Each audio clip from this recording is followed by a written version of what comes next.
I saw on Twitter that someone made a pretty good point that if we qualified directly into the top 8, then there would have been a false sense of belief on where this Milan team is at, similarly to what we thought after that Supercoppa win. And I'm just lost for words what this season has been in terms of the product that has been produced on the pitch.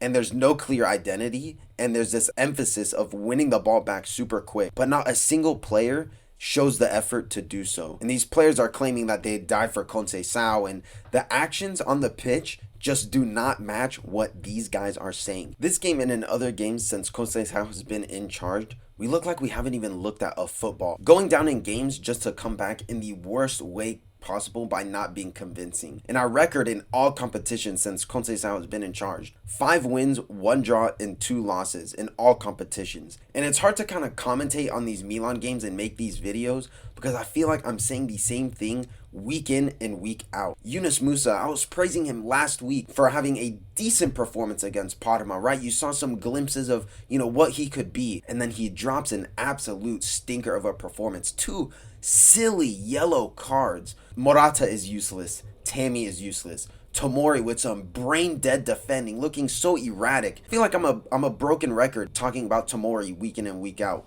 Reinders looks like a shell of himself compared to 3 months ago. Bagging in goals, we were talking about his goal contributions, goals and assists, and he looks like a shell of himself. Teo has been dreadful all season, and Leao looking less and less involved each game. This squad is just so unmotivated, and it's clear to see. It begs the question of what does this team have to do to really pick up at least 2-3 wins in a row. Genuinely, Pulisic is the only player that looks like he wants to be involved. And our bench as well just offers nothing. Okafor and Chukwueze, just mediocrity at its finest. All you have to do to guard Chukwueze is just guard the inside so he doesn't cut in on his left foot, and you're good to go. I have nothing good to say in this video regarding our Champions League performance, and this was hands down our worst game of the season. Worse than the Juventus game, worse than the game versus Liverpool, worse versus both of the games versus Cagliari. And yes, we still qualified through the playoff rounds, but this management is pushing this financial agenda down our throats that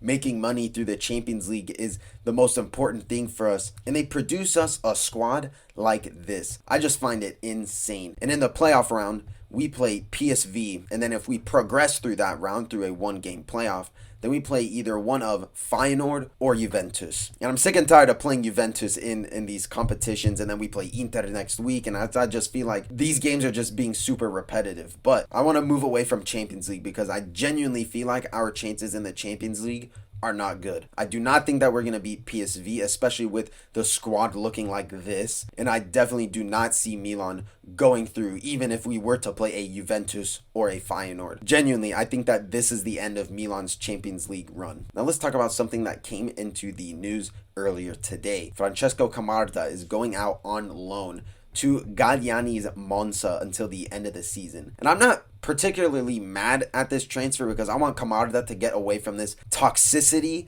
that's happening at Milan. But I'm also not a fan because, of course, I want Camarda to stay for us and play for us. But he's actually going to get game time at Monza more than 10-15 minutes. I think he will at least argue that he could be a starter in that Monza team because, a last place Monza team isn't great. So I think this could be good for his development. Obviously get some minutes in Serie A, kind of play for a relegation team, so you kind of understand the weight of these games and kind of the weight of, the chances that come to you. So I don't think that this is a crazy good transfer, but I don't think it's a bad one either. But also, Alvaro Morata is in advanced talks with Galatasaray for a transfer out of Milan this month. Now this transfer as well makes me happy and mad at the same time. I'm happy because Morata will be gone. I don't think that he offers anything good going forward. I don't think he has this season.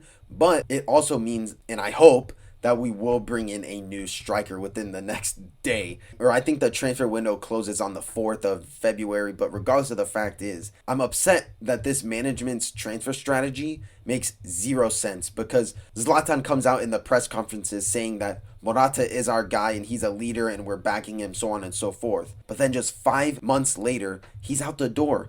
And reports are saying that he was a toxic presence in the locker room and also because of poor performances as well. That's why he's getting the boot. But Morata is not only a victim of this management moving forward from these players so quickly, and not just this season either. We saw Emerson about to be out the door before his injury, Pavlovic as well, but Pavlovic has said that he wants to stay, and I think he is more than likely to stay, even though reports are saying that Galatasaray are still trying to make a bid for him. But these are guys that we brought in last summer, and it begs a question for this management. What is the project? What is the strategy? And with Maldini and Masada, you saw that there was a clear plan and a clear strategy of where this project was going. And it was getting to the point of the project where we just needed to improve single positions. And that's why we spent all that money on CDK. And look what he's doing now in Bergamo. Same thing with this management. They gave up on CDK in one season. He's out the door in one season. And I feel like this management wants to be like an Atalanta type club on the way that they go about business. But the fact of the matter is, what makes Atalanta so great and what Milan don't have that Atalanta do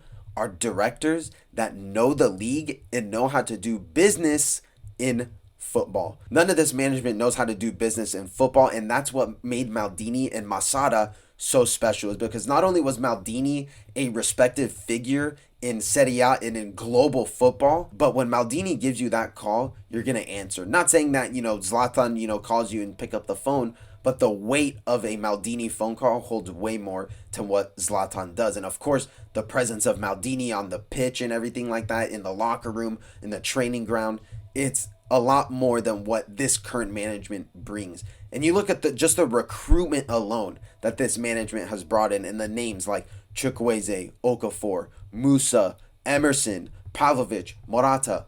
All these guys have had a worse impact than what CDK did. And that's what got Maldini fired at the end of the day. And now you ask, what's the excuse now for this management? Why isn't Forlani getting fired? Why isn't Moncada getting fired? Why are we complacent with these guys? Maybe they'll be out the door this summer, but regardless of the fact is, we're scrambling to reverse the mistakes made by getting rid of all these guys that's dead weight, which is good to see because now we're taking things a little serious. But for me, it's just too little, too late to reverse these mistakes. And there's still something to salvage in this season. I genuinely do believe that we are still in touching distance of top 4, and I definitely do believe that we will achieve this goal. But I don't think that our problems are going to get solved overnight just by bringing in a Santiago Jimenez, which now we're actually looking at advanced talks with Jimenez with the departure of Morata. But I don't think that all of our problems are going to be solved just by bringing in Jimenez. And I think it goes back to what we were saying a couple videos before,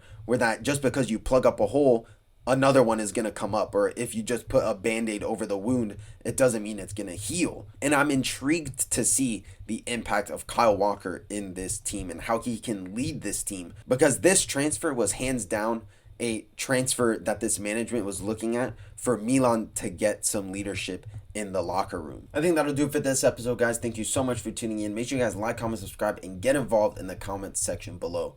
What do you think about the Champions League game versus Dinamo Zagreb? What do you think our chances are of going through to the Champions League? And what do you guys think about this management's current recruitment process in this current Milan project, if there even is a project? Guys, thank you so much for tuning in. This has been Vincenzo. Ciao ragazzi.